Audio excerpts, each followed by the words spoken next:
Sir, I studied this using a mnemonic. I know I learnt it, but in the exam hall, I just couldn't remember what it actually meant. After teaching students for more than 26 years, this is something I've heard again and again. Has this ever happened to you?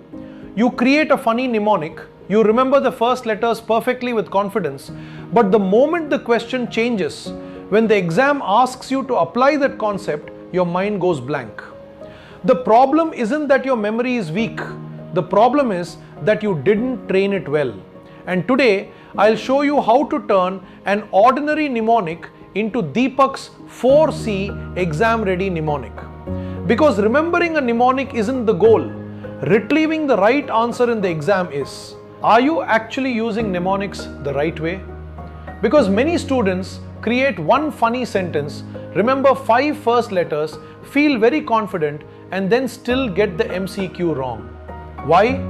Because remembering the order is not the same as remembering the answer.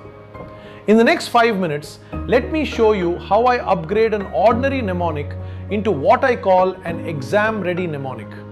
And at the end, I'll remove everything and test whether you can actually retrieve the answer. Let's take an actual UPSC Polity example. The 5 constitutional writs are habeas corpus, mandamus, prohibition, quo warranto, and certiorari.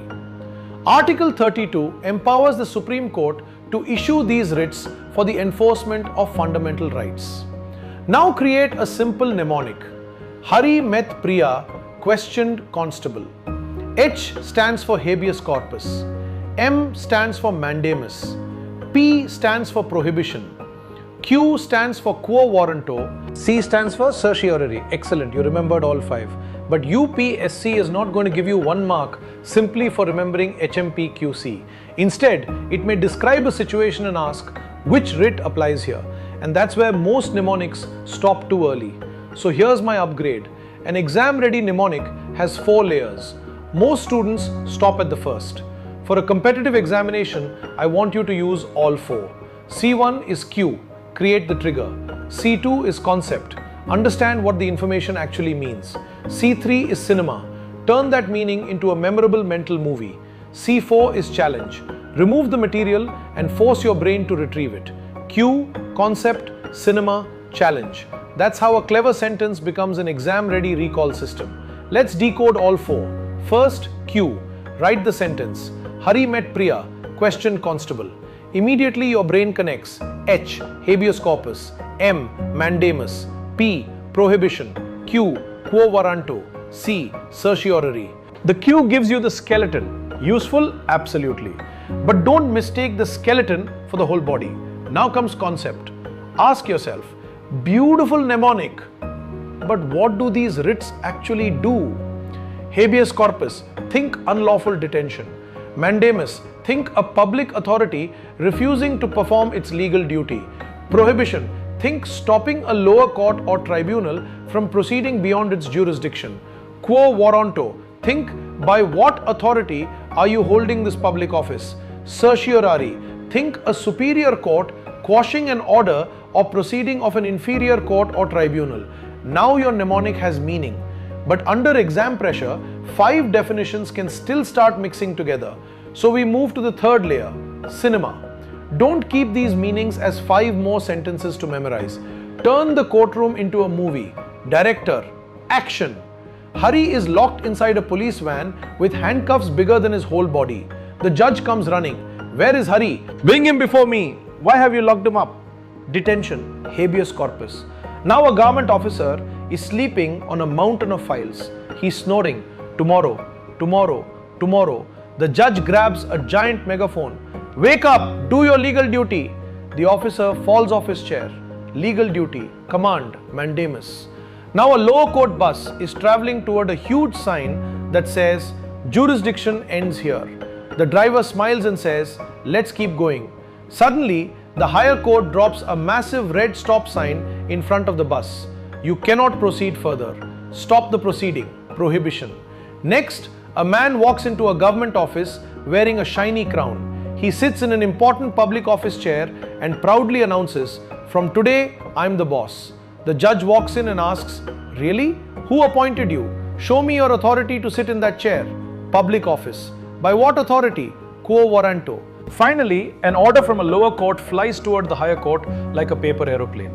The higher court catches it, examines it carefully, then pulls out a gigantic stamp. Boom! Quashed. Quash the order or proceeding. Certiorari. Now here's a distinction that many UPSC aspirants confuse.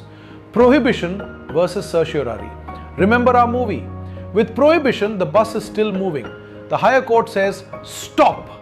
With certiorari, the order has already reached the higher court. The higher court reviews it, then stamps it. Quashed. Now, prohibition and certiorari are no longer just two letters. They are two completely different situations. Look at the difference. The normal mnemonic gave you HMPQC. The exam-ready mnemonic gives you this. H, detention, handcuffs. M, legal duty, command. P, proceeding, stop. Q, public office, show your authority. C, order, quashed. So from today, don't just ask, what mnemonic can I create? Ask, what should this mnemonic help me retrieve in the exam? And now comes the final layer, challenge. This is where we discover whether you've actually learnt it. Books closed, screen blank, no cheating. I'll give you the situation, you tell me the writ. Ready?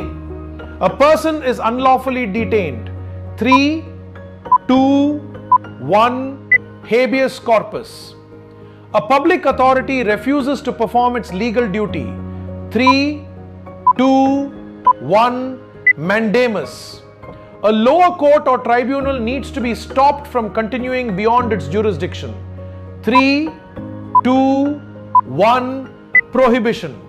Someone's authority to occupy a public office is questioned. 3, 2, 1, quo warranto.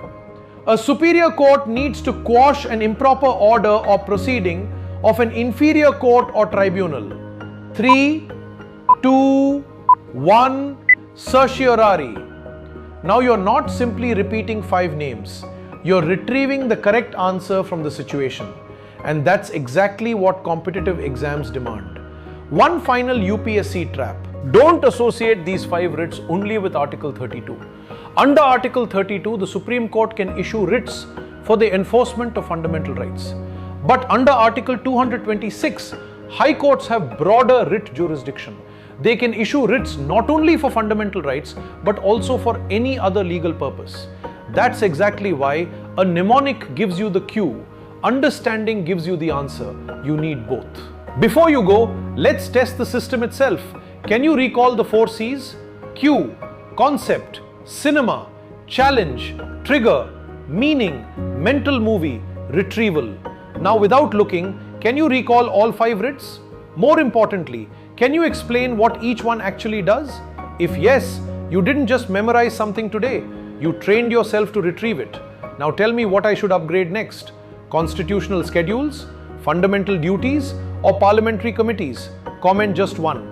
And subscribe if you're preparing for UPSC or any competitive examination. Because here, we don't just learn to memorize. We learn to understand, remember, and recall with confidence. After all, memory isn't a gift, it's a trainable life skill.